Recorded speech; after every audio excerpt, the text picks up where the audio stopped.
আজকে জিনা করেছে, এই জিনার কারণে আজকে জাহান্নামের আগুনে জ্বলতেছে। কন্যা আউযু বিল্লাহ। আবার বন্ধুগণ, আজকে একটা সমাজে আমরা ওয়াজ শুনি, ওয়াজের উপর আমল করি না।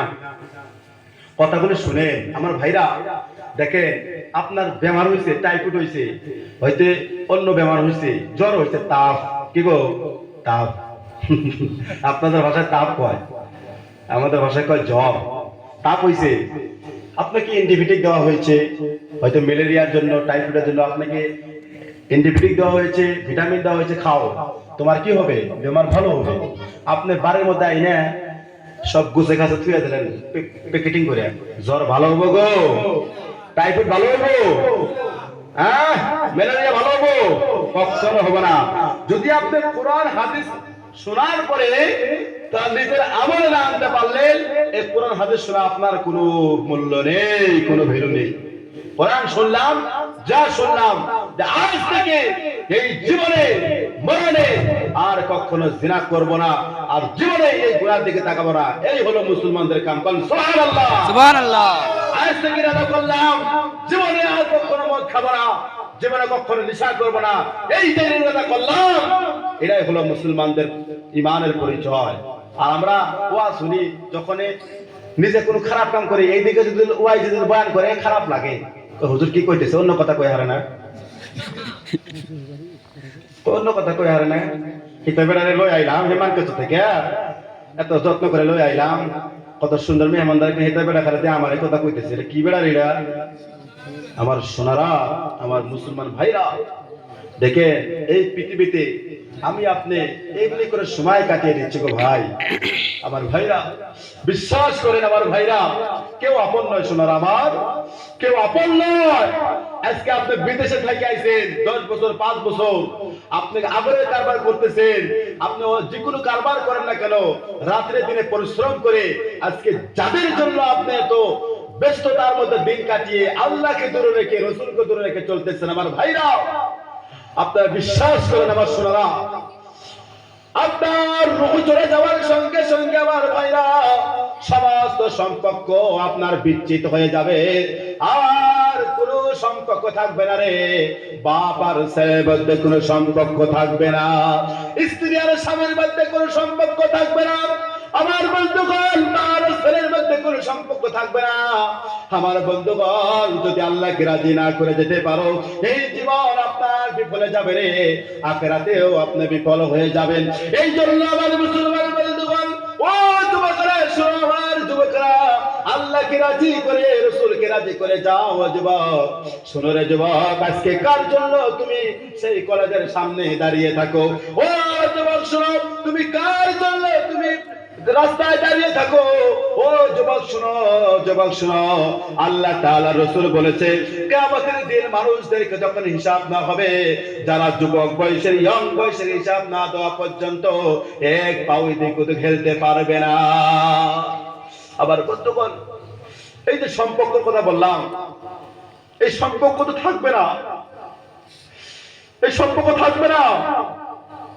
একটা মানুষ যখন মরে যায়, যেমন আমি এখন যখন রাত্রেবেলা আপনার ইন্তেকাল হয়ে গেল, আমার এই মুরব্বির ইন্তেকাল হয়ে গেল, ইয়া তো আমার ইন্তেকাল হয়ে গেল, দেখেন সম্পর্ক কাকে বলে? এই সম্পর্ক চিরদিন থাকবে না।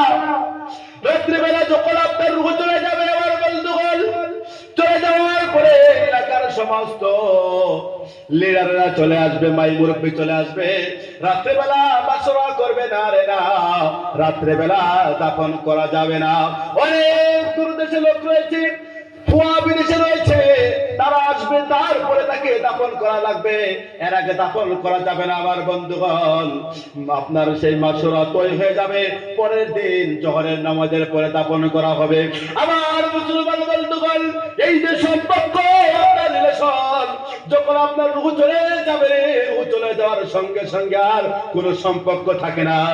এই রাত্রে বেলা যদি আপনার মওত হয়ে যায়, আমার বন্ধুগণ, যে বেডরুমের মধ্যে আপনি ঘুমিয়েছেন, যে আপনার রুমের মধ্যে ঘুমিয়েছ, আমার বন্ধুগণ, এই রুমে আর নেওয়া হবে না, আপনাকে বাড়ি উঠানে লাগবে।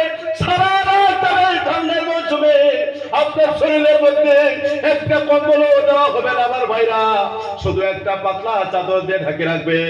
আমার বন্ধুগণ, এই রাত্রে বেলা আপনাকে বসা খাইবে, বসে খাইবে রে।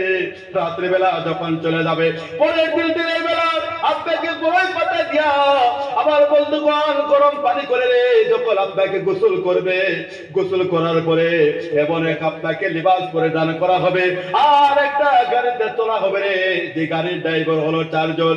আমার বন্ধুগণ, এই গাড়িতে নিয়ে যখন আপনাকে চিরদিনের জন্য অনেক দেশে পাঠিয়ে দিবে রে, যে দেশে গেলে মানুষ আর কখনো ফিরে আসে না, ওই দেশের মধ্যে গেলে মানুষ কখনো ফিরে আসে না। আমার মুসলমান বন্ধুগণ, আপনি দুবাই চলে যাও, কুয়েতে চলে যাও, আপনি সৌদিতে চলে যাও, আপনার যখন ভিসা শেষ হয়ে যাবে আপনি দেশে ফিরে আসবেন। আমার বন্ধুগণ, এই কবর নামের দেশে অনেক বন্ধুগণ, এই দেশে চলে গেলে মানুষের কখনো ফিরে আসে না। ওই দেশের জন্য একটাই জিনিস রয়েছে, ওই জিনিসটা হলো যদি আল্লাহকে রাজি করে, আল্লাহকে খুশি করে যেতে পারো, এটাই আপনার একটা সম্পদ, আর অন্য কোনো সম্পদ নয়। আমার বন্ধুগণ, বুখারী শরীফের হাদিসের মধ্যে এসেছে, ইদা মাতাল ইনসান, একটা মানুষ যখন মারা যায়, আমার বন্ধুগণ, মারা যাওয়ার পরে এই ব্যক্তিকে যখন কবরে নেওয়া হয়, আমার বন্ধুগণ, কবরে নেওয়ার সময় এই ব্যক্তির সাথে 3টা জিনিস চলে যায় আমার ভাইরা। যখন কবরের মধ্যে এই ব্যক্তিকে কবরের মধ্যে দাফন করে ফেলবে, আমার বন্ধুগণ, 2টা জিনিস চলে আসবে। আরেকটা জিনিস ওই ব্যক্তির সঙ্গে থেকে যায়, ওটা হলো নেক আমল। আর 2টা জিনিস চলে আসে, একটা হলো তার মাল সম্পদ, আর একটা হলো তার আত্মীয় স্বজন। আমার বন্ধুগণ, যেটা আপনার সঙ্গে থেকে গেল ওটা হলো আপনার নেক আমল। নেক আমল, এই দুনিয়ায় আপনি আল্লাহকে কতটুকু মেনেছেন, রাসূলকে কতটুকু মেনেছেন। আমার বন্ধুগণ, এই তো কথা বলছিলাম সম্পর্ক। আপনাকে যখন জোহরের সময় যখন আপনাকে এমন এক গাড়িতে তুলবে রে, 4টা ড্রাইভার হবে আমার বন্ধুগণ, এবং দেশে নিয়ে যাবে আপনাকে, যখন আপনাকে কবরে দাফন করে দিয়ে আসলো, আত্মীয় স্বজনেরা আলোকিরা বলবে খুব ভালো মানুষ ছিল। আমার বন্ধুগণ, আসলে নামাজের পরে একটু হাতে বাদের আলোচনা হবে, খুব ভালো মানুষ ছিল আমার বন্ধুগণ। আর যখন মাগরিবের সময় হবে রে, মাগরিবের সময়ের পরে নামাজ পড়ে যারা যার বাড়ির মধ্যে চলে যাবে, আপনাকে এমন দেশে ফিরে এমন দেশে পাঠিয়ে দিল, ওই দেশের মধ্যে না কোনো ভাই রয়েছে, না কোনো মুরব্বী রয়েছে আমার বন্ধুগণ, কোনো আত্মীয় স্বজন নেই আমার ভাইরা। ওই দেশের মধ্যে শুধু নেক আমল নিয়ে যদি না যেতে পারো রে, ওই কবরের জিন্দেগিতে কেউ আপনাকে সাহায্য করতে পারবে না আমার ভাইরা। আমার মুসলমান শোনারা শোনো, আমার মুসলমান ভাইরা শোনো, এই জন্য আল্লাহকে রাজি করতে হবে রে। আল্লাহকে যদি রাজি না করতে পারো, এই জীবন আপনার বেকার হয়ে যাবে আমার ভাইরা। বিশ্বনবী আমার বলতো, ও মেয়ে ফাতিমা শোনো, ও আমার মেয়ে ফাতিমা শোনো রে, কিয়ামতের দিন কারো সম্পর্ক কেউ পরিচয় দিবে না, কারো সঙ্গে কোনো পরিচয় থাকবে না। আমি নবীজি তোমাকে কোনো পরিচয় দিতে পারবো না। নবীজি আমার স্ত্রীদেরকে বলতো, ও আমার স্ত্রীরা শোনো, ও আমার স্বামীরা শোনো, আমি নবীজি কিয়ামতের দিন তোমাদের কোনো পরিচয় দিতে পারবো না। আমি নবীজি শুধু এতটুকু বলতে পারবো, আমার উম্মত ছিল ভালো আমল করেছে, আর না হলে আমি নবীজি কোনো সুপারিশ করতে পারবো না রে। আমার বন্ধুগণ, বিশ্বনবী নিজের মেয়ে মা ফাতিমাকে বলেছে আমার ভাইরা, এই ইতিহাস আমরা জানি আমার ভাইরা। বিশ্বনবীর মেয়ে মা ফাতিমা যেদিন ইন্তেকাল করেছে আমার ভাইরা, মা ফাতিমাকে রাত্রে বেলা দাফন করা হয়েছে আমার ভাইরা। এই ইতিহাস আমরা জানি আমার ভাইরা। এই ইতিহাস যদি আমি চিন্তা করতাম রে, এই ইতিহাস যদি আমি চিন্তা করতাম, আমার ঈমান কামিল হয়ে যেত আমার ভাইরা। মা ফাতিমা রাত্রে বেলা যখন ইন্তেকাল করেছে, হযরত আবু যর গিফারী রাদিয়াল্লাহু তাআলা আনহু যখন মা ফাতিমাকে যখন কবরে রাখতেছিল আমার ভাইরা, মা ফাতিমাকে কবরে রাখার সময় হযরত আবু যর গিফারী রাদিয়াল্লাহু তাআলা আনহু 3টা কথা বলেছে আমার ভাইরা। হযরত আবু যর বলে, ও কবরের মাটি শুনো রে, আজকে তোমার ভিতরে যাকে রাখতেছি ও কবরের মাটি শুনো, আজকে আমি যাকে রাখতেছি ইনি কোনো সাধারণ মহিলা নয় রে, ইনি কোনো সাধারণ মহিলা নয়, পৃথিবীর সমস্ত রোমের সর্দার হবে যিনি মা ফাতিমা, তোমার ভিতরে রাখতেছি ও কবর, কোন ধরনের বেয়াদবি করবে না। আমার মুসলমান বন্ধুগণ, কোন কোনো জবাব আসলো না কবর থেকে। আমার ভাইরা, আমার হযরত আবু যর বলে, ও কবরের মাটি শুনো, তোমার ভিতরে আমি যাকে রাখতেছি ও কবর, তিনি তো আর কেউ নয় রে, আসাদুল্লাহিল গালিব। এই পৃথিবীর সমস্ত কাফেরদের জন্য আল্লাহ রাব্বুল আলামিন থেকে বাস বানিয়ে পাঠিয়েছে সেই আলীর স্ত্রীকে তোমার ভিতরে রাখতেছি ও কবর। কোন ধরনের বেয়াদবি আর বেহরমতি করবে না আমার বন্ধুগণ। কবর থেকে কোনো জবাব আসলো না। আবার হযরত আবু যর বলে, ও কবরের মাটি শুনো, তোমার ভিতরে তাকে রাখতেছি, তিনি তো আর কেউ নাই রে, বিশ্ব নবীর কোলে যার টুকরা নয়নের পুত্রী মা ফাতেমাকে তোমার ভিতরে রাখতেছি ও কবরের মাটি। কোন ধরনের বেয়াদবি বেহরমতি করবে না আমার বন্ধুগণ। কবর থেকে কোনো জবাব আসলো না। কবর থেকে শুধু একটাই জবাব আসলো, ও আবু যর শুনো রে আবু যর, আমি মা ফাতেমারে চিনি না, আমি আলীর স্ত্রী রে চিনি না, আমি বিশ্ব নবীর মেয়েরে চিনি না রে আবু যর। আমার ভিতরে যে ভালো আমল নিয়ে আসবে, আমার সম্পর্ক তার সঙ্গে ভালো হবে, আর আমার ভিতরে যারা খারাপ আমল নিয়ে আসবে, তার কোনো আমি অস্তিত্ব থুব না। আমার প্রতি এই আমল ভালো করতে হবে ভাইরা। যেতে ওয়াজ শুনি, এই ওয়াজ আমাকে বাঁচাবে না, আমাকে শুধু বাঁচাবে যেটা হলো আমার আমল। আমল ছাড়া কোন মানুষ নাজাত পাবে না। যাই যতই বলুক না কেন, আমল ছাড়া মানুষ নাজাত পাবে না আমার ভাইরা। ইয়াউমা লা ইয়ানফাউ মালু ওয়ালা বানুন। আল্লাহ বলে, বান্দা শুনো রে, কিয়ামতের দিন তোমার মাল আর তোমার সম্পদ কোনো ধরনের তোমাকে ফায়দা পৌঁছাতে পারবে না, তোমাকে কোনো ধরনের নফা পৌঁছাতে পারবে না। তোমার শুধু একটাই জিনিস তোমার আমল হবে, ওয়াল বাকিয়াতুস সালিহাতু খায়রুন ইনদা রাব্বিকা সাওয়াবান ওয়া খায়রুন। জেনারেটর স্টার্ট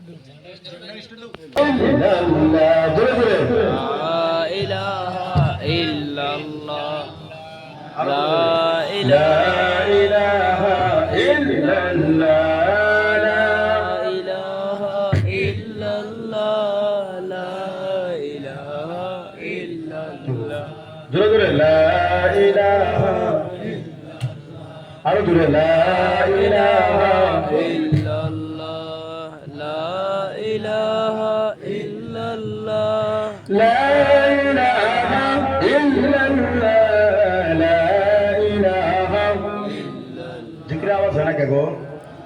আসলের মধ্যে সবচেয়ে বড় বড় বুজুর্গ হলো এই হোসাই আর বোরাকবের মধ্যে। আর জিকির করার তরিকা দিয়ে আপনারা কম পান দিয়ে একটু জিকির করে দিই, একটু আওয়াজ দিয়ে লা ইলাহা ইল্লাল্লাহ, লা ইলাহা ইল্লাল্লাহ, লা ইলাহা ইল্লাল্লাহ, লা ইলাহা ইল্লাল্লাহ, লা ইলাহা ইল্লাল্লাহ, লা ইলাহা ইল্লাল্লাহ, লা ইলাহা ইল্লাল্লাহ, লা ইলাহা ইল্লাল্লাহ, লা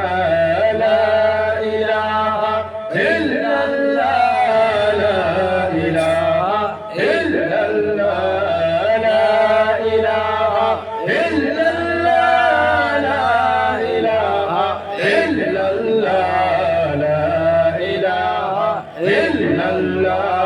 লা ইলাহা ইল্লাল্লাহ, লা ইলাহা ইল্লাল্লাহ, লা ইলাহা ইল্লাল্লাহ, লা ইলাহা ইল্লাল্লাহ, লা ইলাহা ইল্লাল্লাহ, লা ইলাহা ইল্লাল্লাহ, মুহাম্মাদুর রাসূলুল্লাহ সাল্লাল্লাহু আলাইহি ওয়াসাল্লাম।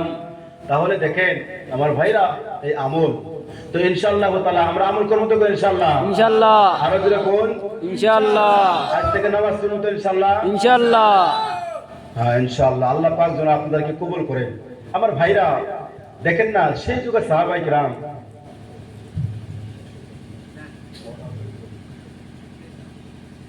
এই দেখেন নমাজ এই নামাজ যদি আমি আপনার সমাজে যদি প্রতিষ্ঠা করতে পারি কি হবে জানেননি?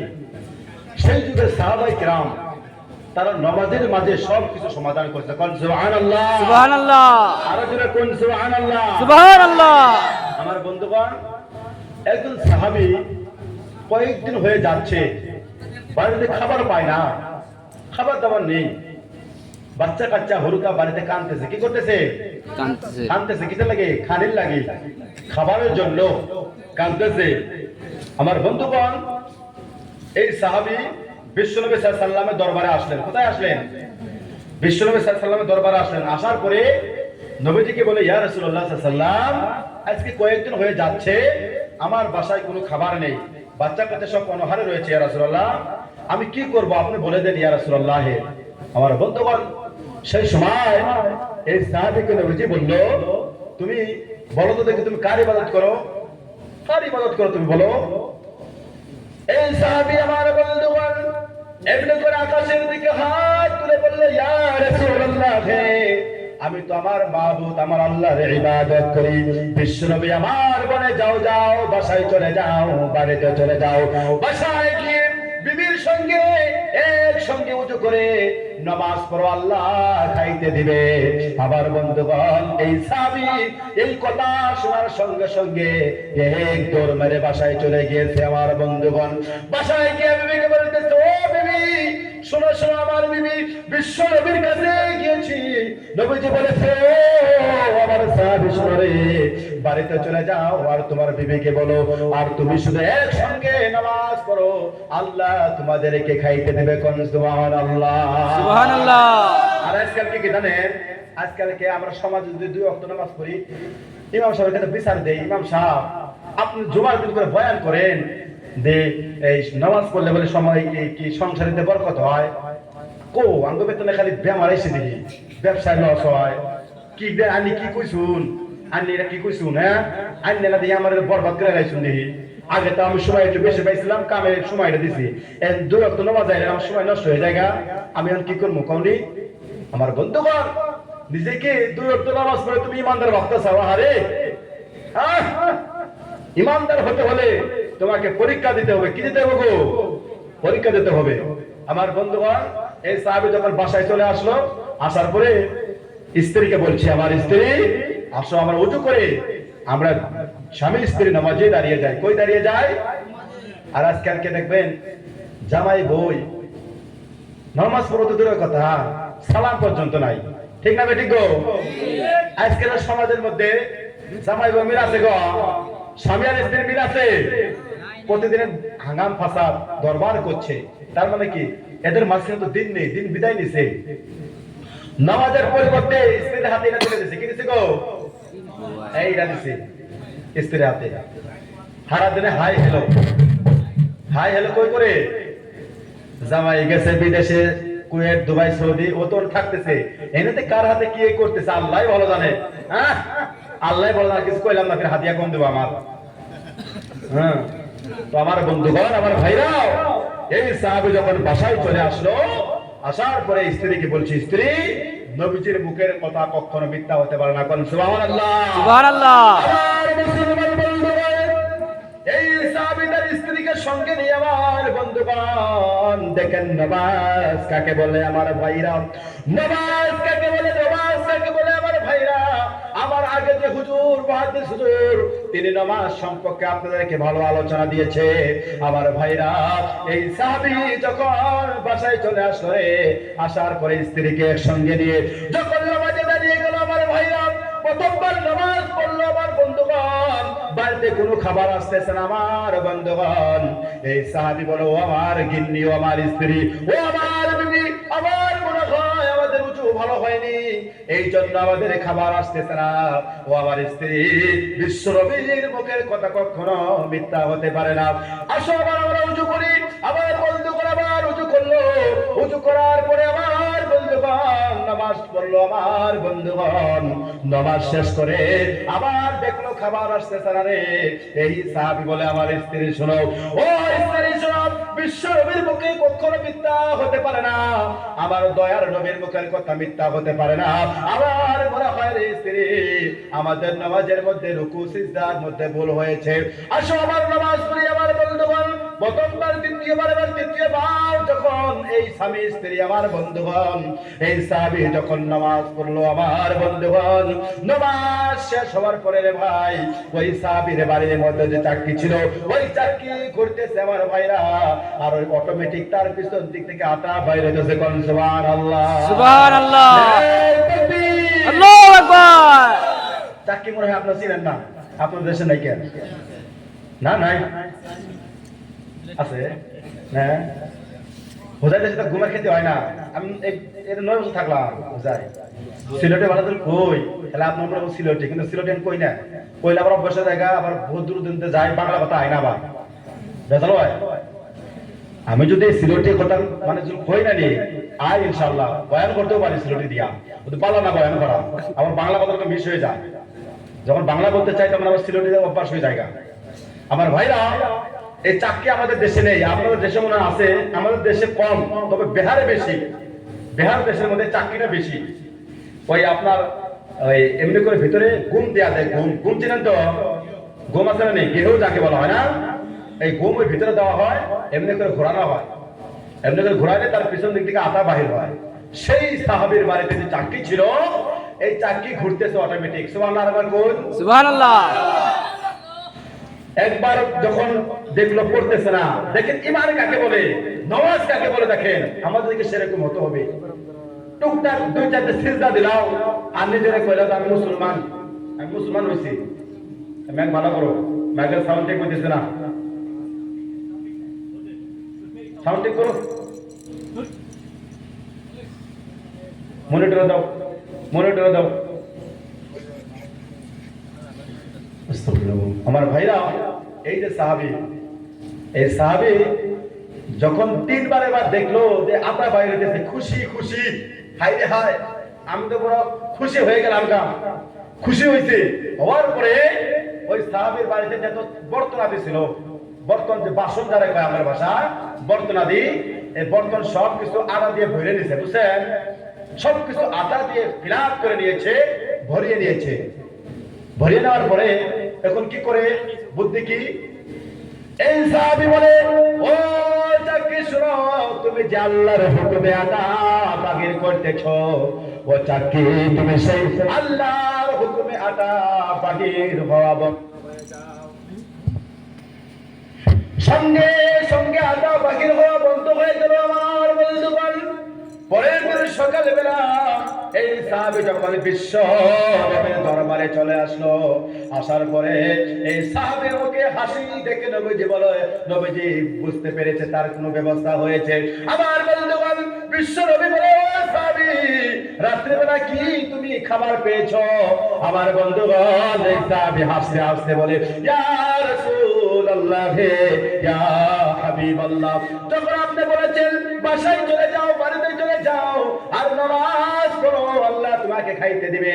ইয়া রাসূলুল্লাহ, আমি যখন বাসায় চলে গেলাম, ওগো নবী, বাসায় চলে যাওয়ার পরে আমি আমার স্ত্রীকে সঙ্গে নিয়ে আমি প্রথমবার নামাজ পড়লাম, খাবার আসতেছে না, আবার দ্বিতীয়বার নামাজ পড়লাম, খাবার আসতেছে না, আমি যখন তৃতীয়বার নামাজ শেষ করলাম, ইয়া রাসূলুল্লাহ, নামাজ শেষ হইতে না হইতে ওগো নবী, ওই আমার বাড়ির মধ্যে যে চাকরি ছিল, সেই চাকরি ঘুরতেছে, আর অটোমেটিক তার পিছন দিক থেকে আটা বাইর হতেছে।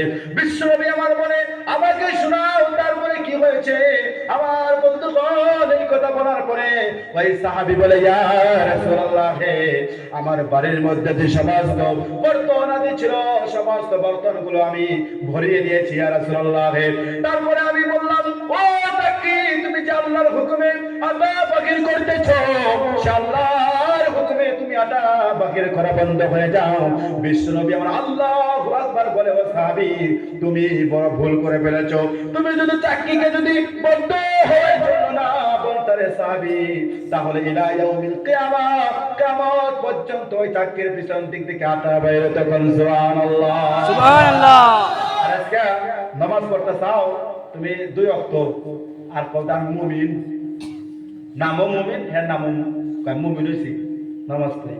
আমার ভাইরা, এই নামাজ পড়তে হবে। নামাজ হলো আখিরাতের পুঁজি। কি গো, আখিরাতের পুঁজি কি বলেন তো? নামাজ। নামাজ। নামাজ একটা আয়াত ছিল, ইন্না সলাতা কানাত আলাল এরা আয়াত ছিল, একটা আয়াত ছিল, আয়াতটা আমার স্মরণে আসতেছে না। আয়াতটা হলো মানুষকে সমস্ত খারাপ কাম থেকে, ফাহিশা কাম থেকে মানুষকে বিরত রাখে শুধু একটাই জিনিস, সেটা হলো কি নামাজ। সুবহানাল্লাহ সুবহানাল্লাহ। আর অন্য কিছু নেই। অন্য কিছু আপনাকে গুনাহ থেকে বিরত রাখতে পারবে না, খারাপ কাম থেকে বিরত রাখতে পারবে না। একটাই জিনিস রয়েছে, সেটা হলো কি নামাজ। আমার ভাইরা, সেই নামাজ আমাদেরকে পড়তে হবে জীবনে মরণে। নামাজ মাপ নেই, কোন ব্যক্তির জন্য মাপ নেই, ইল্লা যদি কোন মানুষ যদি মজনু হয়ে যায়, পাগল হয়ে যায়, দেওয়ানা হয়ে যায়, তার দুনিয়ার সঙ্গে তাল্লুক নেই, এর জন্য নামাজ মাপ রয়েছে। আরেক অবস্থা হলো আমার মা বোনেরা যখন মাসে একটা করে বেমার হয়, সেই সময় তাদের জন্য নামাজ মাপ রয়েছে। আর যখন মাদের যখন ডেলিভারির সময়, সেই সময় মাদের বেমারের জন্য, ডেলিভারির সময়ের জন্য মাদের নামাজ মাপ রয়েছে।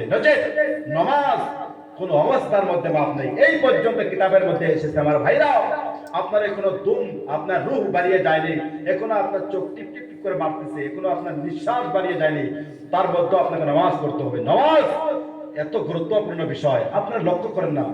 সহিহ বুখারীর বর্ণনা, মানুষ যখন মারা যায়, আমার ভাইরা, যখন আমি মারা যাব, হয়তো আমার মুরব্বী মারা যাবে, যে কোনো মানুষ মারা যায়, আপনারা দেখবেন মরার সময় কয়, আমার বড় ফুয়ারে ডাক দাও, আমার বায়ু ঘুরে ডাক দাও, আমার ঘরু বাইরে ডাক দাও, আমার শরীরে ডাক দাও, হয় না রে? কয়।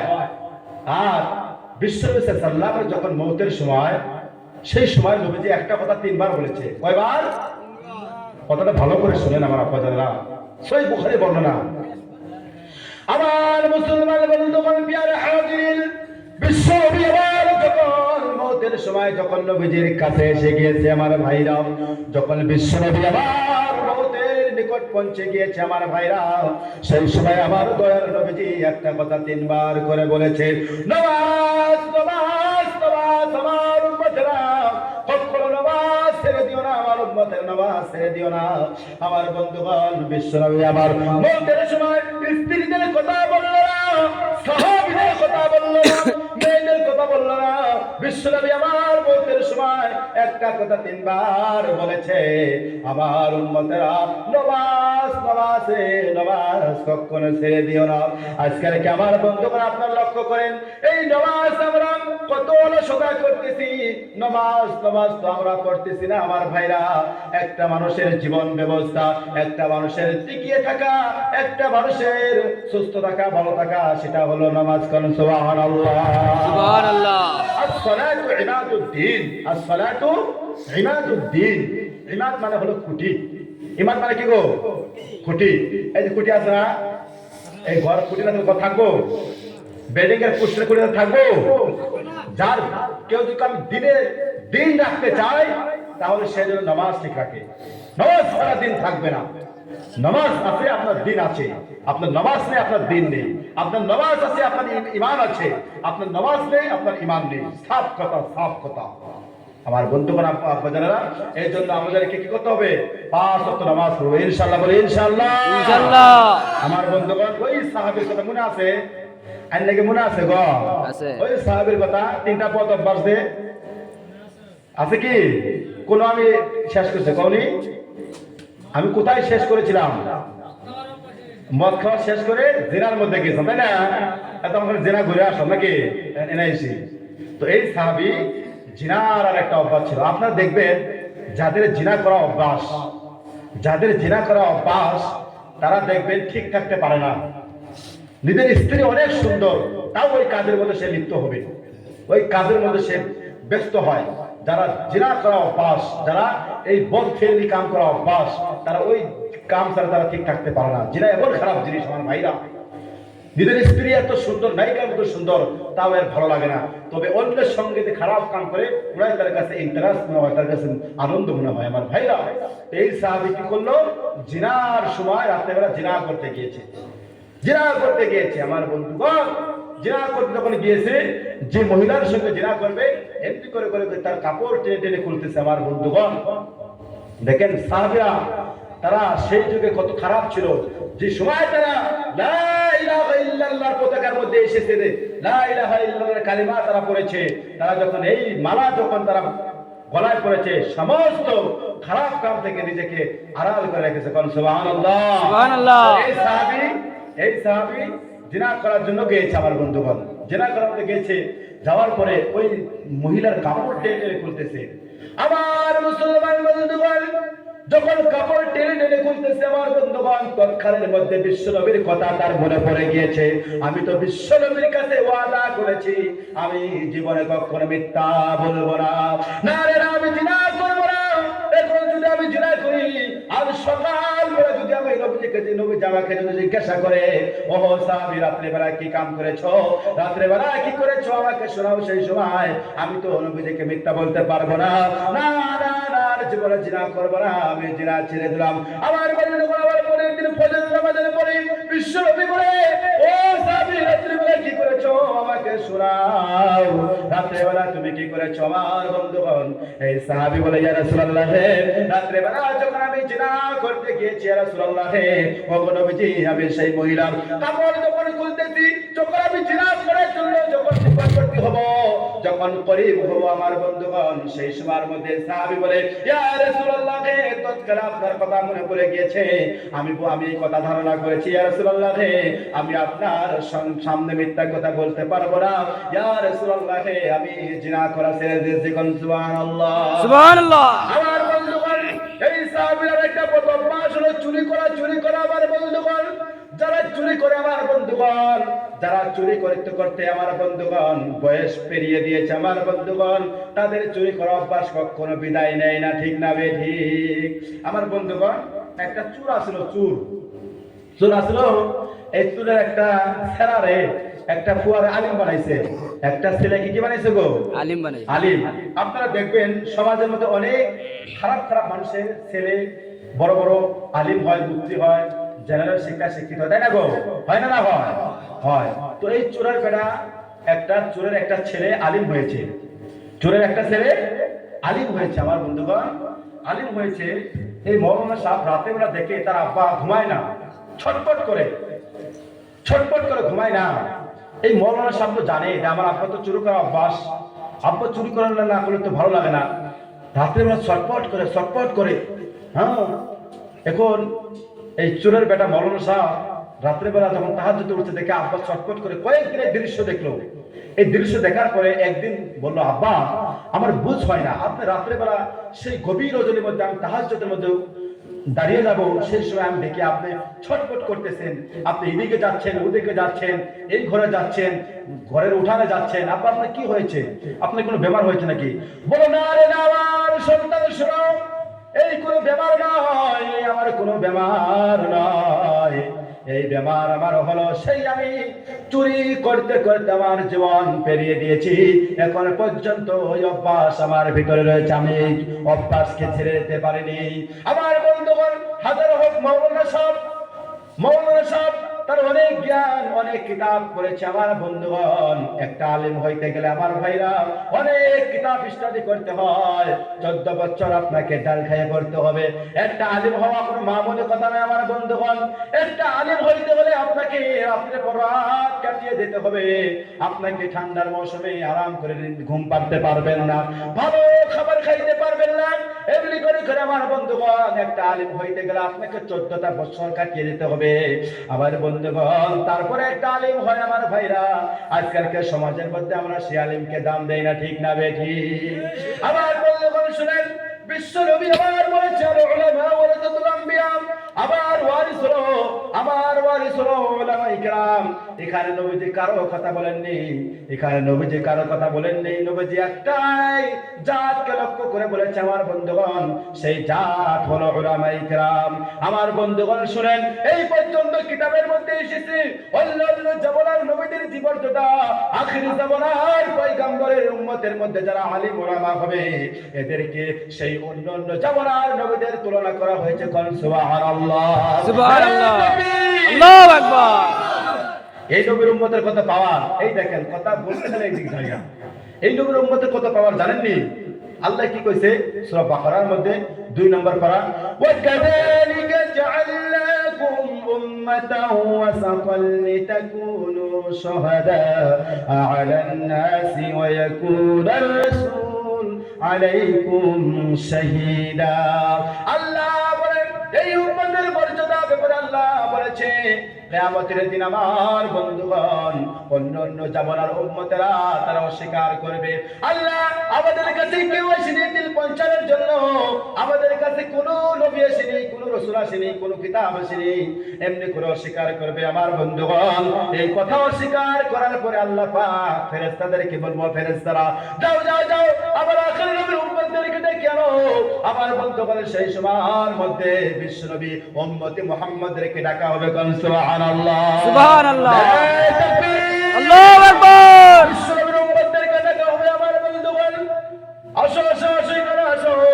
সেই সময়ের মধ্যে আল্লাহর তরফ থেকে কথা চলে আসবে, ও উম্মতে মুহাম্মাদিরা তোমরা বলো তো দেখি এদের কাছে কি আমি কোন নবী রাসূল পাঠাইনি?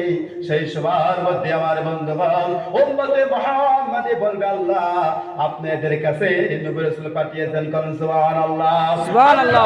তোমরা কোথায় পেয়েছো? আল্লাহ বলবে কোথায় পেয়েছো? সেই সবার মধ্যে আমার বন্ধুগণ উম্মতে মুহাম্মাদি বলবে আল্লাহ আমরা পেয়েছি তোমার কোরআনের মধ্যে পেয়েছি, আল্লাহ তুমি নবী রাসূল পাঠিয়েছো। কোন সুবহানাল্লাহ সুবহানাল্লাহ। দেখেন এই নবীর উম্মতের কত মর্যাদা। আজকে সেই নবীর উম্মত হয়ে নবীকে চিনলাম না, আমরা নবীকে চিনলাম না। সেই যুগে সাহাবায়ে কেরাম তাদের কথা জঙ্গলের ভাগ বন্ধ শুনতো। কন্যা সুবহানাল্লাহ সুবহানাল্লাহ। একটা কই, হ্যাঁ একটা ইতিহাস কই, তারিখের কথা। এক জামাতকে বিশ্বনবী সাল্লাল্লাহু আলাইহি ওয়াসাল্লাম কোথায় পাঠিয়েছে? হ্যাঁ মুলকে শাম কোথায় পাঠিয়েছে? না এরা সাউথ আফ্রিকা পাঠিয়েছে। কোথায় পাঠিয়েছে? সাউথ আফ্রিকার মধ্যে পাঠিয়েছে এক জামাতকে, সাহাবীদের এক জামাতকে সাউথ আফ্রিকায় পাঠিয়েছে বিশ্বনবী সাল্লাল্লাহু আলাইহি ওয়াসাল্লাম। আমার বন্ধুগণ এই পৃথিবীর মধ্যে সবচেয়ে জঙ্গলের জায়গা হলো, জঙ্গল যে জায়গার মধ্যে সেই জায়গা হলো সাউথ আফ্রিকা। ওই দেশটাই শুধু জঙ্গল আর জঙ্গল। আমার ভাইরা সাউথ আফ্রিকা হলো জঙ্গলের দেশ, শুধু জঙ্গল আর জঙ্গল, পাহাড় পর্বতে ভরপুর সেই দেশে।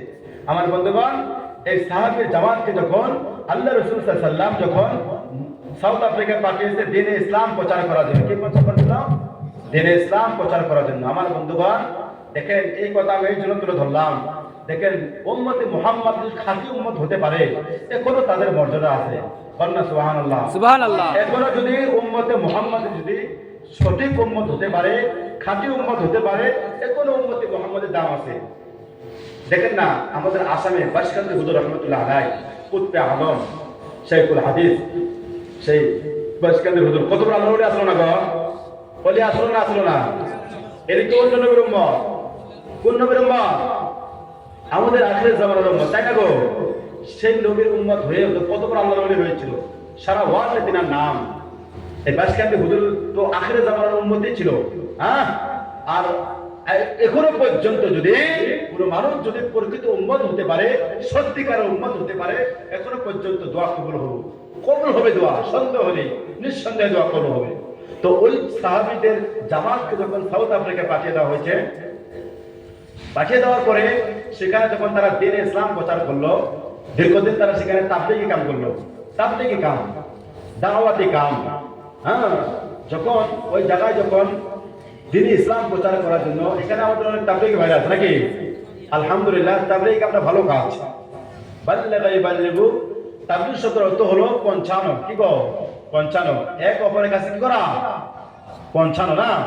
তো দাওয়াতি কাজ ভালো আপনারা করবেন আলহামদুলিল্লাহ। মসজিদে গশ করবেন, তালিম করবেন, কিতাব করবেন, এগুলো ভালো জিনিস, এগুলো করতে হয়।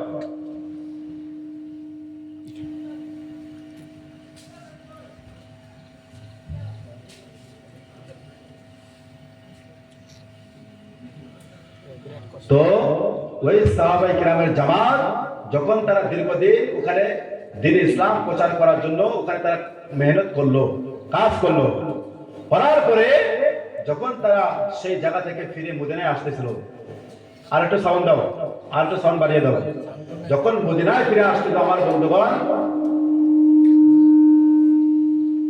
জঙ্গলের মাঝ দিয়ে রাস্তা, জঙ্গলের মাঝ দিয়া রাস্তা, আমার বন্ধুগণ তৎকালে একটা সাহাবীর পেশাব ধরেছে। কি ধরেছে? কথা বলতেছে, ঘুম ধরছে? জি না। সিন্নি দেবো তো না গো? সিন্নি দেবো না? খিচুড়ি নানি? ওই কয়েকদিন আগে গত সপ্তাহে গুয়াহাটি এক প্রোগ্রামে গেছিলাম, এই জালসা ছিল, ওই মাহফিল ছিল, চর এলাকা তো খুব তারা মানে খিচুড়ি খুব পাগল। শহীদ হয়ে যাবো, তাও খিচুড়ি বাদ দেবো না, শহীদ হয়ে যাবো তাও খিচুড়ি বাদ দেবো না। তারা এত মানে এই খিচুড়ির লিগে সিন্নির লিগে পাগল। তো রাত সে আড়াইটার সময় মাহফিল শেষ হয়েছে, আড়াইটার সময় মাহফিল শেষ হয়েছে, আমি উঠছি 9টা সাড়ে 9টা অব্দে, আর আড়াইটার সময় জলসা শেষ। খানিক পরে দেখি হাল্লা লাগছে, হাল্লা লাগলো কে লাগে, পরে ঘুনি দিয়ে একটা আর একটা মাথা ফাড়িয়ে দিচ্ছে। কি করছে? মাথা ফাড়িয়ে দিচ্ছে। তোর মাথা ফাড়াইলো কে লাগে? খিচুড়ি দেন, এই জন্য মাথা ফাড়িয়ে দিচ্ছে।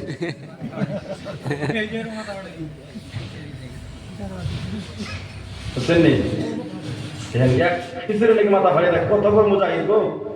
হ্যাঁ, আমার বন্ধুগণ, আমার আব্বাজানেরা, ওই সাহাবীর জামাত যখন ফিরে আসতেছে মদিনার মধ্যে, তো একটা সাহাবীর পেশাবের তলব লেগেছে। কে লেগেছে? পেশাব। যখন পেশাব বললো, সাথীদেরকে বলতেছে, সঙ্গী সাথীদেরকে বলতেছে, ভাই তোমরা একটু এগিয়ে যাও, একটু চলো, আমি একটু আমার হাজতকে ছেড়ে আমার হাজত সম্পূর্ণ করে আমি তোমাদের সাথে হয়ে যাবো, একসঙ্গে হয়ে যাবো, যাও চলো। আমরা যাই না, গণের সময় এক জায়গায় গেলে তার পেশাব তুলে বলে, তুমি আর যদি থাকো, আমি আমার কাজ শেষ করে আমি আসছি নাকি। তো এই সাহাবী যখন পেশাব করতে লাগলো, জঙ্গল থেকে একটা বাঘ আইছে। কে আইছে? বাঘ আইছে। বাঘ পেতে মাঝে ঘুষ ঠিক থাকে? হ্যাঁ ঠিক থাকে? জি না। এখান থেকে একটা বাঘ আইছে, এনে সব দৌড়াইবেন হুজুরের, তাহলে মেহমানগিরি আর করবেন না গো, মেহমানগিরি আর থাকবো না আমার। যদি বাঘ আইসে, হাতি আইসে, আপনাদের দেশে তো হাতিও কম, আমার দেশে প্রচুর হাতি, সারা দিনের রাস্তাগুলো ঘুরে ঘুরে বেড়ায়। মানে আমাদের বাসাটা হলো মেঘালয়ের সাথে, তো মেঘালয় স্টেট আর আমাদের বাসা একসঙ্গে, মাঝখানে একটা রাস্তা, আর এদিকে হলো বাংলাদেশ। আমার বাড়ি আর বাংলাদেশের বড় এক লোক। তো এদের হাতে একে বাঘ এসে সব থাকবেন না, থাকবেন থাকবো বলে মিশা কথা কইলো একটা, দৌড় মেরে যাবে, এটা সব সিরে টিরে ফিরে যাবো গাছ। এই সময় হুজুর কই যাবো, আমি উপরে উঠে বলবো নাকি। তো আমার আব্বা জানেরা, এই সাহাবী, এবং মাইকটা ঠিক করে গো, শোনা, মাইকটা আওয়াজটা ক্লিন করে দাও, ভালো করে দাও।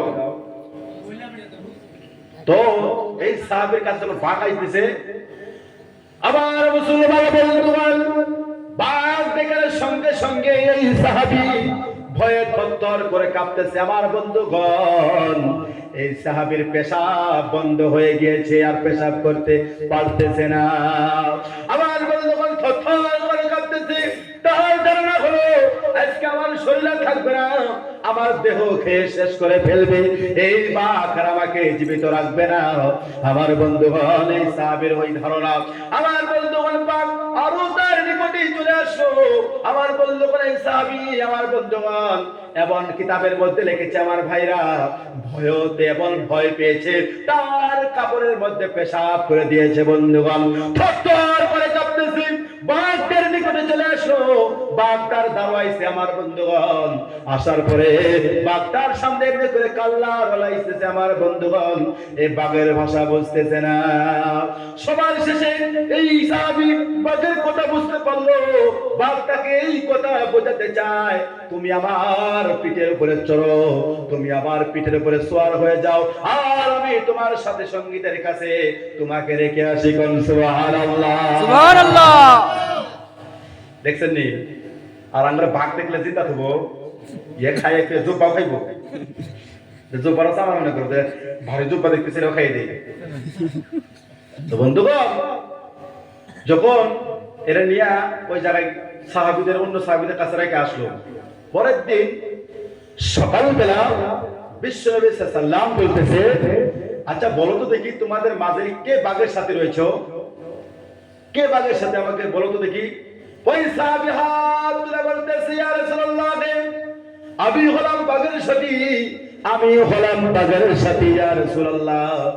বিশ্বনবী আমার হাসি হাসি বলে, ও সাহাবীরে, কালকে তুমি বাঘ দেখে অনেক ভয় পেয়েছো। ওই সাহাবী বলে, ইয়া রাসূলুল্লাহ, শুধু আমি ভয় পাইনি, আমার পেশাব বন্ধ হয়ে গিয়েছিল। আর বাঘ যখন আমার কাছে চলে আসলো, আমি বাঘকে দেখে আমার কাপড়ের মধ্যে আমি পেশাব করে দিয়েছি, আমি এত ভয় পেয়েছি। বিশ্বনবী বলে, ও সাহাবী শোনো, তুমি তো বাঘের ভাষা বুঝতে পারোনি, বাঘ তোমাকে এই কথা বোঝাতে চেয়েছিল। আমার সাহাবী শোনো রে, বাঘ তোমাকে এই কথা বোঝাইতে চাইছিল। ও আল্লাহর নবীর সাহাবী শোনো রে, তুমি আমার পিঠের উপরে চড়ো, তুমি আমার পিঠের উপরে সওয়ার হয়ে নাও, আমি তোমার সাথীদের কাছে তোমাকে রেখে আসি। আর বাঘ যখন তোমার সামনে কল্লা লড়াইছে, সেই সময় বাঘ এই কথা বুঝাইতে চেয়েছিল। ও সাহাবী শোনো রে, তুমি যে আল্লাহর রাসূলের সাহাবী, আমি হলাম সেই সাহাবীদের গোলাম। করুন সুবহানাল্লাহ, সুবহানাল্লাহ। দেখছেন নি কত বড় কথা, হ্যাঁ কত বড় কথা। আর আজকে আমাদের সমাজে যেসব খেত গাড়ি বৃষ্টি হয় না, জয়নগর থেকে মুহাদ্দিসে ডায়া নিয়ে এসে দোয়া করি, সমাজে যে আমাদের কুকর্ম চলতেছে এদিকে লক্ষ্য নাই, এদিকে লক্ষ্য নাই। কতটা খারাপ পেতেছেন? জি না। সমাজে যে কুকর্ম চলতেছে এটা লক্ষ্য নাই কেন? জয়নগর থেকে ইমাম সাহেব সুদাইছে ডায়া নিয়ে তাহলে দোয়া কবুল হবো না? হ্যাঁ, আপনি ধরেন এই সব জায়গায় একটা ভাল, দুইটা ভাল, তিনটা, চারটা ভাল, এই যে মাইক চলতেছে, এগুলো তার লাগাইছে, এটা মিন জায়গা কোনে ওই জেনারেটর থেকে, তাই না গো? অনেক কারেন্ট না দিলে না আসবো কি? জি না। না আসবো। জি না। যে সমাজের মধ্যে কুকর্ম চলতেছে, এই সমাজের মানুষ ঠিক না হইলে আপনি যতই বড় আল্লাহর ওলি নিয়ে আসেন না কেন, আপনার কাম হইতেছে না, কাম হইতেছে না। আরেকটা কথা, আজকালকে মানুষে বলে হক কথা বলে হচ্ছে খারাপ পায়, ঠিক না বেঠিক গো? ইমাম সাহেব হক কথা কয়, ইমাম সাহেব কইতে তুমি আগামী মাসে তুমি বিদায় লইবা, আন্দের আমরা বিদায় দিব, আন্দের রাখবো না। ইমাম সাহেব ভয় ভয় করে থাকে, কোনো হক কথা বলতে পায় না। আরে ভাই, হক কথা বলবো না কিসের জন্য? আমরা আলিম, আমাদের উপরে তো দিন, আমরা যদি হক কথা না বলি তাহলে কারা বলবে বলেন তো দেখি? কারা বলবে? আলিমরাই তো বলবে হক কথা। হক কথা বললে তো একটু মানুষ খারাপ পাবে, খারাপ পাক না কেন, তাতে আমার কি? আমাকে তো আল্লাহ পাঠিয়ে দিয়েছে এই দুনিয়ায়, দুনিয়ায় থাকবো আর দুনিয়া থেকে আবার চলে যাব। এখন সমাজে আমি থাকি জন্য মহল্লার যারা মানুষ আছে কিছু মানে সুদ খায়, ঘুষ খায়, ওদের বিরুদ্ধে কথা কোনো, আর আমার চাকরি যাবো গা, এনে চাকরি যাইবো, আল্লাহ নীলবাগে চাকরি দিয়া দিব, তুমি হক কথা বলো। আর এরা যখন চাপায় চুপায় থাকো, যত মুসিবত আল্লাহ তোমার উপরে দিব। ইমাম সাহেব তো ভাই আমার, ওই দেখেন সাহাবী বাঘের পিঠে উঠে মদিনা পর্যন্ত পৌঁছে গেল, আর আমরা কি করি? বাইকের পৌঁছলে বাইকের পাংচার হয়ে জায়গা, ঠিক না বেঠিক গো? বাইকের পৌঁছলে বাইকের পাংচার হয়ে জায়গা। হ্যাঁ, কিবা আমদার হইলাম, কিবা আমদার হইলাম। আজকালকে আমরা মুসলমান বলে নিজেকে দাবি করি, একটু নিজের পিছনে তাকায় দেখেছে তুমি কতখানি মুসলমানের মান রাখছাও, তুমি কতখানি মুসলমানদের কাম করতেছো। সাহাবীদের চরিত্র দিকে তাকাও, সাহাবীরা কিরকম ছিল। হ্যাঁ, তোমার নাম আব্দুল জব্বার, আব্দুল গফুর, আব্দুল করিম, তাই তুমি মুসলমান দাবি করলা, তাই হয়ে গেল না? নয়, ইম্পসিবল। তুমি এখন ইমানদার হওনি। মানুষ শুধু নাম আব্দুল জব্বার, আব্দুল গফুর হইলে মুসলমান হয় না, মানুষের আমলের উপরে নির্ভর করে মানুষ মুসলমান হয়। আমার ভাইরা, আমরা তো মুসলমান পেয়েছি, আমরা মুসলমান হইতে লাগে নাই, আমরা মুসলমান পেয়েছি। এই জন্য আজকে ইসলামের কদর, কোরআনের কদর, রাসূলের হাদিসের আমরা সম্মান দিতে চাই না। কেননা আমরা তো কোনো কষ্ট পাই নাই। কেন না বিবিকে বিধবা করা লাগলো, না বাচ্চাদেরকে ইতিম করা লাগলো, না জায়গা ছাড়তে লাগলো, কিচ্ছু লাগলো না। ইসলাম আসানির মধ্যে পেয়ে গেছি গা। বাপ ছিল মুসলমান, পয়দা এসে মুসলমান। যদি বাড়ি ছাড়া লাগলো নি, ইমানের জন্য জায়গা জমি সব ছাড়া লাগলো নি, তারপরে শুধু বুঝলাম যে ইসলাম কাকে বলে, ইমান কাকে বলে। একটা সাহাবী ছিল হযরত আব্দুর রহমান ইবনে আউফ রাদিয়াল্লাহু তাআলা। কি নাম গো? হ্যাঁ, কি নাম? নাম মনে হারাইছে। আব্দুর রহমান ইবনে আউফ রাদিয়াল্লাহু তাআলা। ঘুম ধরছে নাকি? দোয়া করে দেই। হ্যাঁ জি না। দোয়া করতাম বেঁচে দাম দেন দোয়া করে দেয়। জি না। তো ভাইরা আমার, সোনারা আমার, আব্বা জানেরা, দেখেন যতই হাসি মস্কারি করি না কেন শোনা, আমাকে মানতে হবে ইসলাম, আমাকে মানতে হবে কোরআন, আমাকে মানতে হবে রসুলের আদর্শ, তাহলে আমি আখিরাতে নাজাত পেয়ে যাব। আমার সোনারা, আমার আব্বা জানেরা, যতই ছলনা করি না কেন, যতই আমি ছলনা করি না কেন, এই পৃথিবীতে আমি স্থায়ী হতে পারবো না। পৃথিবী থেকে আমাকে বিদায় নিতেই হবে, বিদায় নিতেই হবে। এই পৃথিবীতে কেউ চিরতরে চিরদিনের জন্য থাকতে পারবে না। বলেন তো পৃথিবীতে সবচেয়ে সুপার পাওয়ার দেশ কোনটা? বর্তমানে আগুন জ্বলতেছে। আমেরিকা। এই পৃথিবীতে সমস্ত দেশের বাদশাকে আমেরিকা না গো, এদের হুকুমের সারা পৃথিবী ছিল নাকি? ওই দেশে বড় বড় চিকিৎসক, বিজ্ঞানী, দার্শনিক, বড় বড় সায়েন্স দা ওই দেশের মধ্যে। তো ভাই আমার, ওই ওরাও চেষ্টা করেছিল যে মানুষ চিরদিন পৃথিবীতে থাকার জন্য, তারা ব্যর্থ হয়ে গিয়েছে, হায়রান হয়ে গিয়েছে। না, পারবো না, মানুষ পৃথিবীতে স্থায়ী হতে পারবো না, পৃথিবী থেকে বিদায় হতেই হবে। তারা বললো না না, ইম্পসিবল, কখনো নয়, আমরা পৃথিবীতে থাকতে পারবো না। ভাইরা আমার, এই জন্য আমাকে আপনাকে আল্লাহকে রাজি করে যেতে হবে। আজ থেকে আমি আপনাদেরকে বলি, আজ থেকে কেউ শুধু আমার ভয়ে নয়, এখানে হয়তো আমার ভয়ে হাত তুলে ওয়াদা করবেন আর করবেন হুজুর নামাজ পড়বো, আল্লাহকে সাক্ষী রেখে, আল্লাহকে ভয় করে নিজের অন্তর থেকে ইরাদা করেন। ভাইরা আমার, ইরাদা করেন, শুধু আমাকে ভয় করে যে সেই সুদূর মানকাসর থেকে এসেছে হুজুর, তেনাকে দেখে আমি ভয় করি, নামাজ পড়বো, জোরে কইলাম কাম হবো না। এই জায়গা থেকে আল্লাহকে ভয় করে নিজের জীবন পরিবর্তন করেন। আমার ভাইরা, নিজের জীবনকে চেঞ্জ করে ফেলেন। দেখেন কত মানুষকে বিদায় দিলাম। আহারে, এই বয়সে, আমার এই বয়সে 26-27 বছর বয়সে কত মানুষকে বিদায় দিলাম। কোন দিন জানি আমার লিস্টে নাম পড়ে যায়, তার কোন সময়ের কোন আছে গো, ওয়াক মুকাররার আছে? হ্যাঁ, কত মানুষকে বিদায় দিলাম। আহারে, এই বয়সের মধ্যে আমাকে তো যাইতে হবে, সেদিকে তো লক্ষ্য হয় না। আবাদান আবাদান এই শব্দটা আমাদের পড়ি তারাবির নামাজে দোয়া। আবাদান আবাদান এর অর্থ হলো চিরদিন, মানে চিরস্থায়ী, চিরদিন, যার শুরু থেকে শেষ নেই, ওকে আবাদান আবাদান বলা হয়। সেই জায়গায় থাকতে হবে।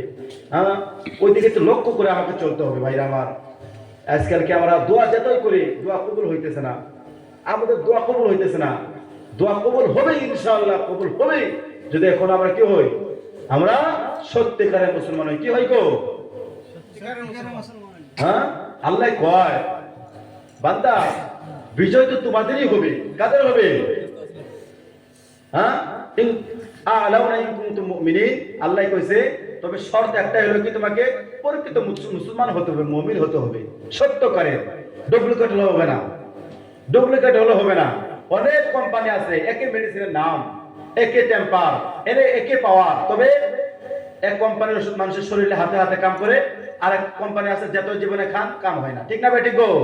ঠিক না বেটি?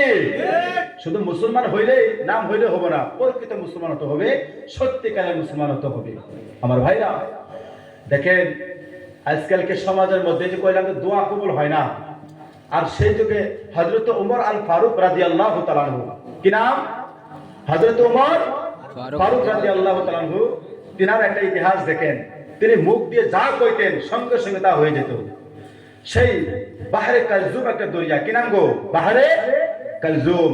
বাহরে কালজুম হলো সে আরব মামলাকের মধ্যে এই বাহরে কালজুম একটা দরিয়া।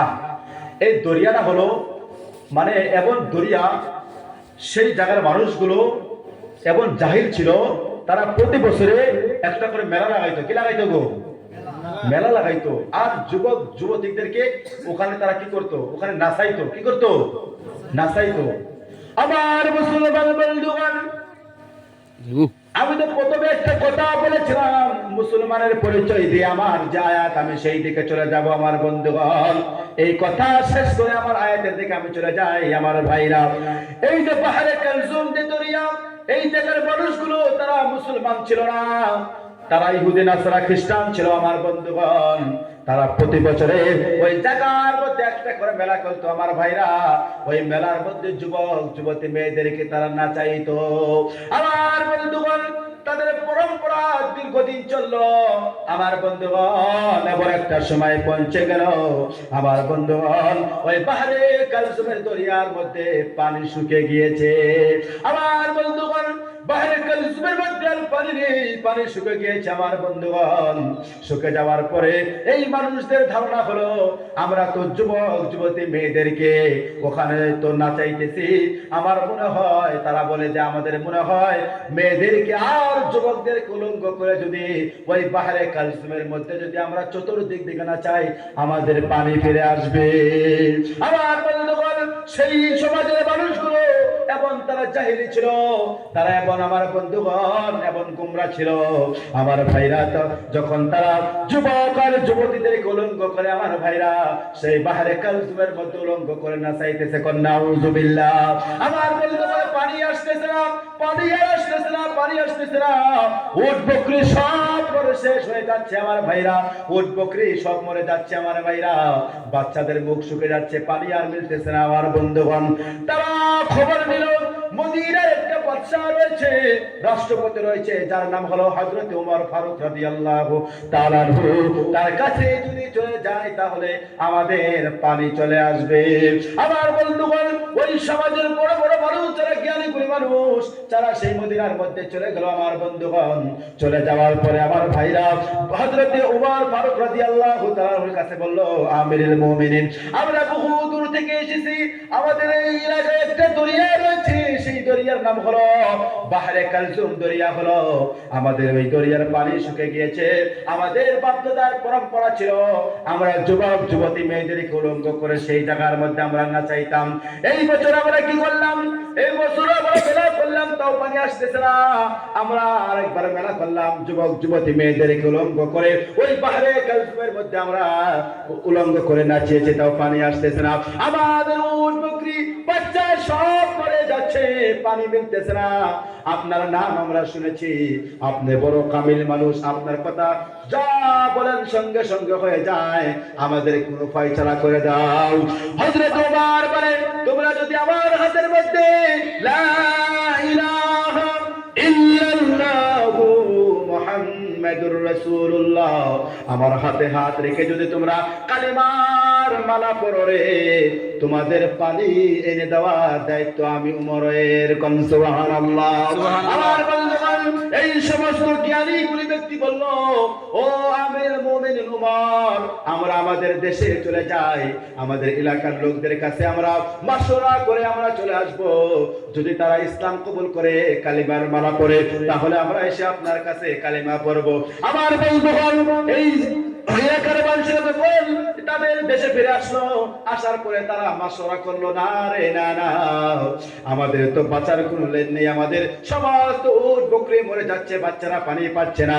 আমরা যে উমরের কাছে গিয়েছিলাম, সেই উমর বলেছে যদি আমার হাতের মধ্যে যদি লা ইলাহা ইল্লাল্লাহ পড়ো, আমি তোমাদেরকে পানি আনিয়ে দেওয়ার দায়িত্ব আমি উমর নিয়ে নিলাম। আমার বন্ধুগণ ওই সমাজের মানুষে বলল, যাও যাও চলো চলো, আমরা ইসলাম কবুল করব, আমাদেরকে যদি পানি এনে দিতে পারে আমরা ইসলাম কবুল করব। আমার বন্ধুগণ আমার ভাইরা ওই এলাকার মানুষেরা সব মদিনার মধ্যে আসলো, আসার পরে হযরত ওমরের হাতের মধ্যে পড়ল লা ইলাহা ইল্লাল্লাহু মুহাম্মাদুর রাসূলুল্লাহ। আমার বন্ধুগণ যখন ইসলাম কবুল করলো আমার ভাইরা, ইসলাম কবুল করার পরে আমার বন্ধুগণ হযরত ওমর ফারুক রাদিয়াল্লাহু তাআলা একটা চিঠি লিখলো, ওই চিঠি লিখে ওই এলাকার মানুষদেরকে দিল, এই যে চিঠি নাও, চিঠি নাও, এই চিঠি নিয়ে বাহরে কালসুমের মধ্যে ছেড়ে দিবা, আর ছেড়ে দেওয়ার সময় একটা কথা বলবা, ও বাহরে কালসুম শুনো, এই যে আমিরুল মুমিনিন হযরত ওমর চিঠি দিয়েছে, এই যে তোমার মাঝখানে ছেড়ে দিলাম, তুমি যদি পানি এনে না দাও, হযরত ওমর বলেছে আমার ন্যাঙ্গা তরবারি দিয়ে যদি ও বাহরে কালসুম যদি পানি না এনে দেয় এই চিঠি ছাড়ার সঙ্গে সঙ্গে, তাহলে তোমরা বলবা হযরত ওমর তার লেঙ্গা তরবারি দিয়ে তোমার অস্তিত্ব থাকবে না, তোমার অস্তিত্ব শেষ করে দিবে। কোন সুবহানাল্লাহ সুবহানাল্লাহ। আমার বন্ধুগণ বাহরে কালসুমের মধ্যে যখন ওই চিঠি ছাড়লো, ছাড়ার সঙ্গে সঙ্গে আমার বন্ধুগণ এমন ইতিহাস হয়ে রয়েছে আমার বন্ধুগণ, ওই চিঠি ছাড়ার সঙ্গে সঙ্গে আমার বন্ধুগণ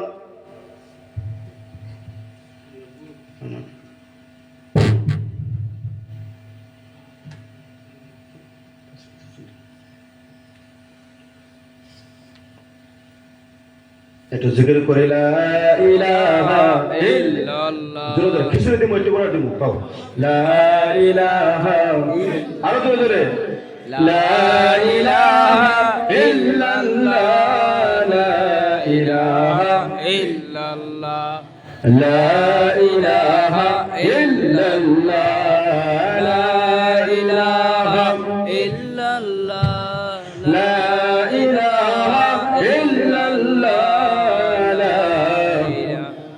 কই আওয়াজ কই আরে সিন্নি তুমি কইছি না একটু পরে দিমু আর আধা ঘন্টা পরে আমি শেষ করব কও না ধীরে ধীরে করো বাবা ধীরে করো লা ইলাহা ইল্লাল্লাহ আরো জোরে লা ইলাহা ইল্লাল্লাহ লা ইলাহা ইল্লাল্লাহ লা ইলাহা ইল্লাল্লাহ লা ইলাহা ইল্লাল্লাহ লা ইল্লাল্লাহ লা ইল্লাল্লাহ লা ইলাহা ইল্লাল্লাহ লা ইল্লাল্লাহ লা ইলাহা ইল্লাল্লাহ লা ইলাহা ইল্লাল্লাহ মুহাম্মাদুর রাসূলুল্লাহ সাল্লাল্লাহু আলাইহি ওয়াসাল্লাম। আমার বন্ধুগণ কিটা হইলো বাবা মাইক সাউন্ড দাও নাকি সাউন্ড দেনা দে সাউন্ড হবে গেছে মাইকের সাউন্ড ডাবে গেল কি আওয়াজ হইতেছে ডাবে গেছে কি আওয়াজ মাইকটা হলো আসলে বুঝছেন নি গাড়ির যদি গিয়ার বক্স ঠিক না থাকে না তাহলে গাড়ি ঠিক থাকবো না গাড়ির গিয়ার বক্স ঠিক হবে এই বক্তা যতই আলোচনা করুক না যদি মাইক ঠিক না হয় বক্তার দাদাগিরি শেষ তার ক্ষমতা শেষ যদি মাইক ঠিক না হয় আর মাইক ভালো বাস আলোচনা করে থাকেন নাকি এক রাত জায়গা কোনো অসুবিধা নেই নাকি জি জি চিনি সকালে খাইলে কোন আলহামদুলিল্লাহ কোন আলহামদুলিল্লাহ আলহামদুলিল্লাহ তো ওই যে বাহিরে কালজমের মনে আছে তো মনে আছে কি গো আছে তো ওই যখন মানুষেরা লোকেরা বললো আহারে বাঁচার তো আর কোনো রাস্তা নেই চলো